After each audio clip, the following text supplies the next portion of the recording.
अलक्ष्य लक्ष्य लक्ष्य पाप लक्ष्य सार सायुधं ततस्तु जीव जन्तु तन्तु मुक्ति मुक्तिदायकं विरञ्चि विष्णु शङ्कर स्वकीय धाम वर्मवे त्वदीयमान पङ्कजं नमामि देवी नर्मदे सबिन्दु सिन्धु सुस्तर तरङ्गभङ्गरञ्जितं द्विषत्सु पाप जात जात तारि वारि संयुतं कृतान्तरत कालभूत नीतिहारि वर्मदे त्वदीयमान पङ्कजं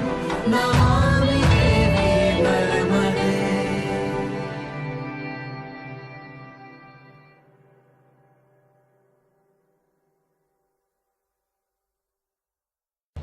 अलक्ष्य लक्ष्य लक्ष्य पाप लक्ष्य